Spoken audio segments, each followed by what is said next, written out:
यो यस भिडियोको भाग 6 रहेको छ। यदि तपाईँ पहिलाका भागहरू हेर्नुभएको छैन भने यस भिडियोको डिस्क्रिप्सनमा दिएको लिङ्कबाट गएर हेर्न सक्नुहुनेछ। अब लागौँ भिडियोतिर। आज हामी नगद, उधारो र ब्याङ्क तीनटै समावेश भएर कसरी बिक्री गरिन्छ त्यस्ता कारोबारहरूको भाउचर तयार गर्न सिक्नेछौँ। सबैभन्दा पहिला रहेको छ नगद तथा उधारोमा बिक्री हुँदाको भाउचर। यसको लागि उदाहरण यस प्रकार रहेको छ। रामलाई रु 500 को फर्निचर बिक्री गरी रु 400 मात्र नगद प्राप्त भयो र बाँकी उधारो रह्यो। अर्थात् 500 को फर्निचर खरिद गरिएको छ, जसमध्ये 400 नगदको रूपमा भुक्तानी गरियो तर 100 उधारो रहेको छ। यहाँ फर्निचर बिक्री भएको छ। फर्निचर बिक्री हुँदा उक्त फर्निचर हामीसित अब रहँदैन, अर्थात् त्यो सम्पत्ति घटेको हुन्छ र सम्पत्ति जब घट्छ त्यसलाई क्रेडिट गरिन्छ। अर्को रहेको छ हामी यहाँ नगद प्राप्त गरेका छौँ। फर्निचर बेचेर 400 नगद रुपैयाँ प्राप्त गरेका छौँ। नगद जब प्राप्त हुन्छ त्यो सम्पत्ति बढेको हुन्छ र सम्पत्ति जब बढ्छ त्यसलाई डेबिट गरिन्छ। अर्को यहाँ राम भन्ने व्यक्तिको नाम आउँछ, किनभने यहाँ रु 400 मात्र तिरिएको छ, 100 उधारो रहेको छ। जब उधारो रहन्छ भने व्यक्तिको नाम अवश्य नै आउँछ। यहाँ राम भन्ने व्यक्तिलाई हामी बेचेका छौँ उधारोमा, अर्थात् त्यो व्यक्ति हाम्रो लागि अब असामी बन्यो। त्यो व्यक्ति खरिदकर्ता हो। खरिदकर्ता असामी बनेको हुन्छ। जबसम्म रकम तिर्दैन तबसम्म त्यो हाम्रो लागि सम्पत्ति रहेको छ। असामी बन्नु भनेको सम्पत्ति बढ्नु हो। सम्पत्ति बढ्दा डेबिट गरिन्छ। यसको भाउचर यस प्रकार तयार हुन्छ। डेबिट नगद खाता 400 तिरिएको छ त्यसैले 400। डेबिट राम खाता, यो 100 कसरी आयो त्यो हामी अहिले नै थाहा पाउँछौँ। यहाँ क्रेडिट फर्निचर खाता 500। अब हेर्छौँ यहाँ 500 को क्रेडिट छ भने डेबिटमा पनि 500 हुनुपर्छ, तर नगद तिरिएको छ 400 र उधारो रहेको छ केही। त्यो रकम कति रहेको छ त्यो कसरी पत्ता लगाउने भनेपछि डेबिट र क्रेडिटमा बराबर हुनुपर्छ।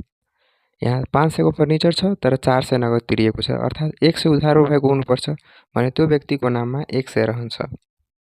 र नारेसनमा लेखिदिन्छौँ रामलाई नगद र उधारोमा फर्निचर बिक्री गरियो। मिति दिएको छ भने लेखिदिन्छौँ। अब यही प्रश्न अलिकति फरक तरिकाले यस्तो सोध्न सकिन्छ।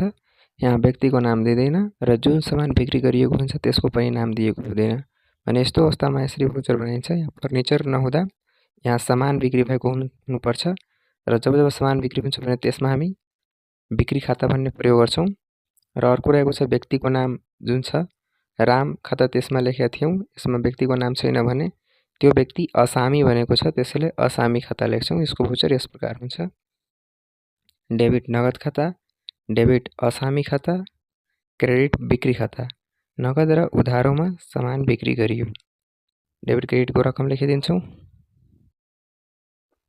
अब अर्को किसिमको भाउचर नगद तथा ब्याङ्क मार्फत बिक्री। रु 500 को फर्निचर बिक्री गरी रु 400 नगद प्राप्त भयो र रु 100 को चेक प्राप्त भयो। फर्निचर बिक्री भएको छ त्यसैले त्यो सम्पत्ति घटेको छ, सम्पत्ति घट्दा क्रेडिट गरिन्छ। नगद प्राप्त भएको छ, नगद भनेको सम्पत्ति हो। जब सम्पत्ति त्यो प्राप्त हुन्छ त्यो बढेको हुन्छ, सम्पत्ति बढ्दा डेबिट गरिन्छ। अर्को चेक प्राप्त भएको छ, चेक प्राप्त हुँदा त्यो हामी ब्याङ्कमा जम्मा गर्छौँ भने हाम्रो ब्याङ्कमा रहेको मौजदात बढेको हुन्छ। ब्याङ्क मौजदात बढ्नु भनेको सम्पत्ति बढ्नु हो। सम्पत्ति बढ्दा डेबिट गरिन्छ। यसको भाउचर यस प्रकार तयार हुन्छ। डेबिट नगद खाता, डेबिट ब्याङ्क खाता, क्रेडिट फर्निचर खाता। यहाँ रकमहरू लेखिदिन्छौँ र नारेसनमा लेखिदिन्छौँ नगद र चेक प्राप्त गरी फर्निचर बिक्री गरियो। अब यही प्रश्नमा अलिकति के फरक छ भनेपछि यहाँ फर्निचर भन्ने नाम दिएको छैन, अर्थात् जुन सम्पत्ति बिक्री गरिएको छ त्यसको नाम दिएको छैन। यहाँ भनिएको छ कि सामान बिक्री गर्यो भने हामी यहाँ फर्निचर खाता नप्रयोग गरेर हामी यहाँ बिक्री खाता शब्द प्रयोग गर्छौँ। यसको भाउचर यस प्रकार हुन्छ। मात्र यहाँ फर्निचर खाताको साटो हामी बिक्री खाता प्रयोग गर्छौँ। मानिलिनुहोस् कि अन्य कुनै सामग्री बिक्री भएको हुन्छ, जस्तै कपडा बिक्री भयो भने यहाँ हामी कपडा खाता लेख्छौँ, तर वस्तुको नाम दिएको छैन भने हामी यहाँ बिक्री खाता प्रयोग गर्छौँ। अब अर्को किसिमको प्रश्न उधारो तथा ब्याङ्क मार्फत बिक्री। उदाहरण यस प्रकार रहेको छ। रामलाई रु 500 को फर्निचर बिक्री गरी रु 400 को चेक प्राप्त भयो र बाँकी उधारो रह्यो। अर्थात् 500 को बिक्री भयो, 400 प्राप्त भयो, अर्थात् 100 उधारो रह्यो। यसमा फर्निचर बिक्री भएको छ। फर्निचर बिक्री हुँदा त्यो सम्पत्ति घटेको हुन्छ। सम्पत्ति घट्दा क्रेडिट गरिन्छ। अर्को चेक प्राप्त भएको छ। चेक प्राप्त हुँदा ब्याङ्कमा रहेको मौजुदात बढ्छ। जब हामी चेक ब्याङ्कमा जम्मा गर्छौँ र ब्याङ्क मौजुदात बढ्नु भनेको सम्पत्ति बढ्नु हो। सम्पत्ति बढ्दा डेबिट गरिन्छ। अर्को यहाँ सामान उधारोमा पनि बिक्री भएको छ। अर्थात् 500 को सामान छ तर 400 मात्र प्राप्त भएको छ। 100 उधारो रहेको छ भने यहाँ व्यक्तिको नाम आउँछ।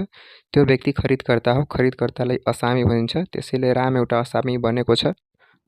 असामी पहिला थिएन, अब एउटा असामी बन्यो। अर्थात् असामी बढेको छ। असामी भनेको सम्पत्ति हुन्छ। अर्थात् सम्पत्ति बढेको छ। सम्पत्ति बढ्दा डेबिट गरिन्छ। यसको भोचर यस प्रकार हुन्छ। डेबिट ब्याङ्क खाता, क्रेडिट राम खाता, क्रेडिट फर्निचर खाता। अब यहाँ फर्निचर 500 को छ भने क्रेडिटतिर 500 र ब्याङ्कको चेक 400 प्राप्त भएको छ। त्यसैले 400 र यहाँ 500 पुर्याउनलाई डेबिटतिर पनि 500 हुनुपर्छ। क्रेडिटतिर छ भने अब यहाँ 500 पुर्याउनलाई यो 400 मा 100 थप्नुपर्छ। त्यसैले राम खाता भनेको 100। अब यहाँ नारेसनमा लेखिदिन्छौँ। रामलाई फर्निचर उधारो तथा ब्याङ्क चेक प्राप्त गरी बिक्री गरियो। अब यही प्रश्नमा अलिकति यस्तो सोध्न सकिन्छ। यहाँ व्यक्तिको नाम दिँदैन भन्ने अवस्थामा कसरी गर्ने र जुन सामान बिक्री गरिएको छ त्यसको पनि नाम दिएको छैन भने यहाँ फर्निचर खाताको सट्टामा हामी बिक्री खाता लेख्छौँ र राम खाताको सट्टा असामी खाता लेख्छौँ। बाँकी सबै उस्तै रहन्छ। अब अर्को किसिमको प्रश्न यस प्रकार रहेको छ। नगद, उधारो तथा ब्याङ्क मार्फत खरिद। अर्थात् यसमा 3टै समावेश भएको छ।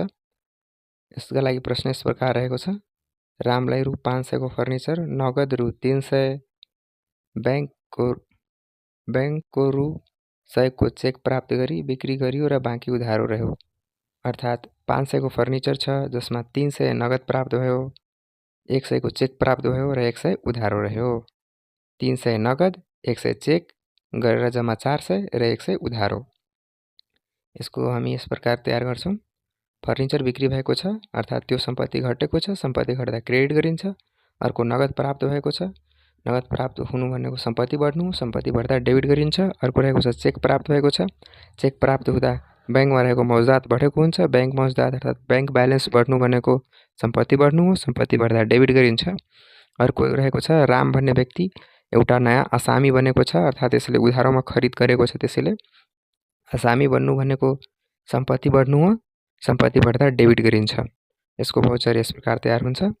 डेबिट नगद खाता रु 300 किनभने 300 प्राप्त भएको छ नगदको रूपमा। अर्को डेबिट ब्याङ्क खाता 100 को चेक प्राप्त भएको छ।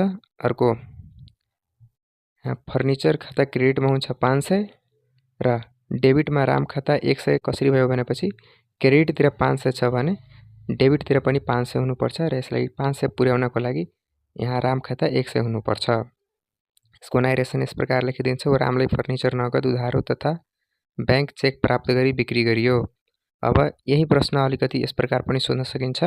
यहाँ व्यक्तिको नाम दिएको हुँदैन र जुन सामान बिक्री भएको छ त्यसको पनि नाम दिएको छैन भने यहाँ हामी फर्निचर खाताको सट्टा बिक्री खाता भन्ने प्रयोग गर्छौँ र राम खाताको सट्टा असामी खाता प्रयोग गर्छौँ। बाँकी सबै त्यस्तै रहन्छ। यस प्रकार रहेको छ यसको भोचर, हेर्न सक्नुहुन्छ। यस भिडियोमा यति नै। अब अर्को भिडियोमा अर्को अवस्थामा कसरी भोचर तयार गरिन्छ त्यो सिक्नेछौँ। तबसम्मका लागि हवस् त धन्यवाद। जय नेपाल।